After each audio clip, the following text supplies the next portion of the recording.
Bem-vindos! Hoje vamos conversar sobre um livro que realmente toca fundo no pensamento cristão, sabe? Principalmente na perspectiva adventista do sétimo dia. É o Maior Discurso de Cristo, da Ellen G. White. Exatamente. Um livro publicado lá em 1896, né? E ele é, assim, um olhar bem detalhado, bem inspirador sobre o Sermão do Monte, aquele que está em Mateus, capítulo 5 a 7. Isso. E o nosso papo aqui hoje é tentar pegar algumas das ideias centrais dessa obra, né? Com base no que a gente tem aqui.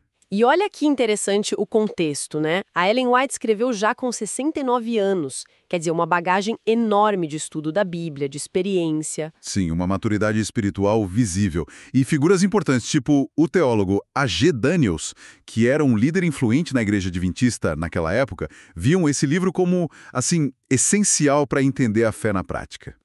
E um ponto que a gente sempre gosta de frisar, né?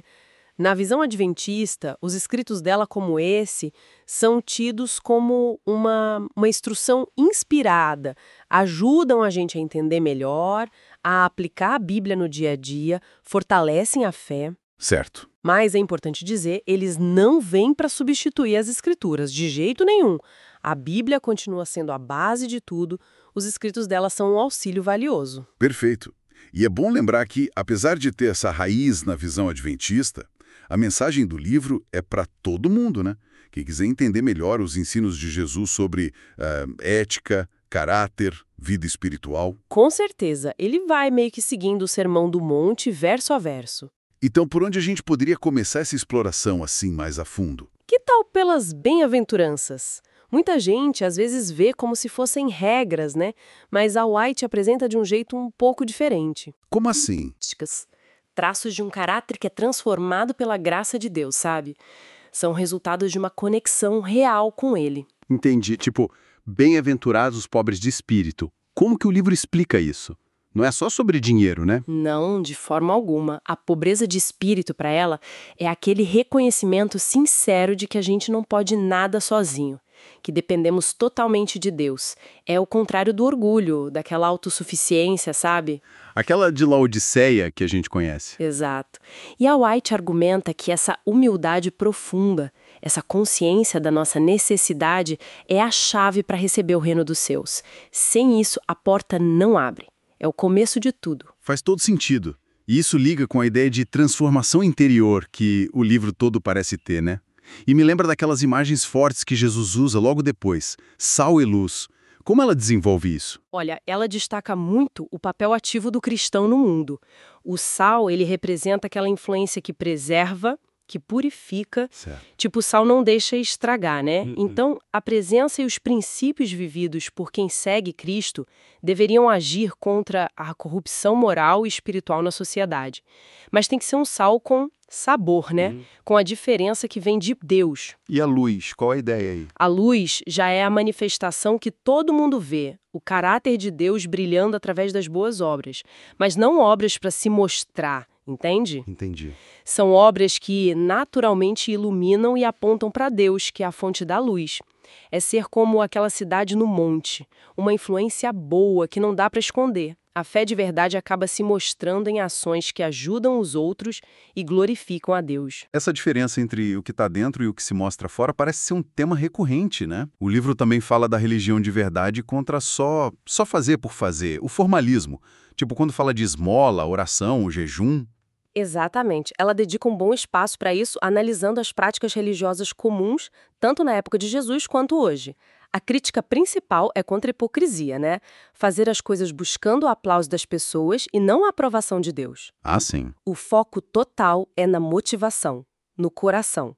A esmola tem que vir de compaixão de verdade, a oração do desejo sincero de estar com Deus, o jejum de uma busca por se submeter a Ele, por clareza espiritual, não para parecer santo. É um chamado constante para ser íntegro, né? Para viver o que se acredita. E sobre a oração do Senhor, o Pai Nosso. O livro trata só como uma reza para repetir? Que nada! É apresentada como um modelo perfeito de oração, um guia que cobre tudo que é essencial no nosso relacionamento com Deus. Cada pedacinho tem uma profundidade enorme.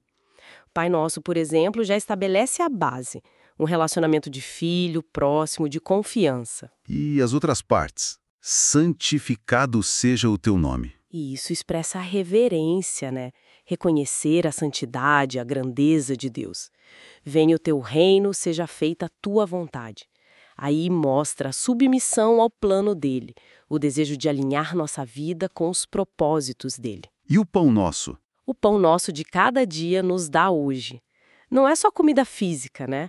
É reconhecer que a gente depende dele todo dia, para tudo, para provisão, para graça.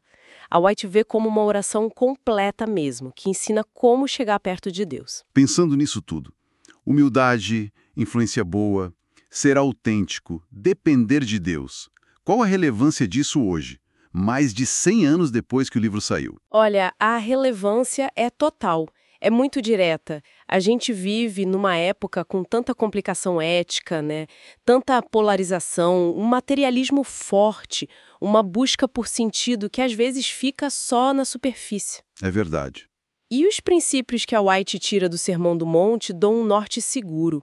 Falam sobre como ter relacionamentos saudáveis, como lidar com ansiedade, com pressão financeira, como buscar justiça, misericórdia, como ter uma integridade pessoal que aguenta o tranco da cultura atual. São verdades que não mudam aplicadas aos nossos desafios de hoje. Fica bem claro que o maior discurso de Cristo é bem mais que só um comentário antigo. É um convite que continua valendo, para a gente experimentar a vida do reino de Deus agora. Mostra que aqueles ideais altos de Jesus não são impossíveis, mas se tornam reais pela graça dele que transforma. Sem dúvida nenhuma, a força do livro está nisso, junta a análise cuidadosa da Bíblia com a aplicação prática, que inspira, não é só para informar a cabeça, mas para tocar o coração e motivar a gente a viver mais perto dos ensinos de Cristo. Bom, esperamos que essa nossa conversa tenha sido útil, tenha estimulado a pensar. Tem muito mais coisa boa para descobrir nessa obra que é fundamental. E essa jornada de aprendizado pode continuar, né? A gente convida quem se interessou a procurar outras análises, outros conteúdos aqui no Ellen Talks. Sigam o material, curtam, avaliem, deixem comentários. Essa troca de ideias enriquece todo mundo. E compartilhar essa conversa pode levar essa visão para outras pessoas que também querem se aprofundar nos ensinos de Jesus. E fica aqui uma última reflexão, talvez. Se as bem-aventuranças descrevem o caráter que a graça de Deus molda, qual delas hoje é o nosso maior desafio? Ou a maior área para a gente crescer na nossa caminhada espiritual? Fica aí para pensar. Até a próxima!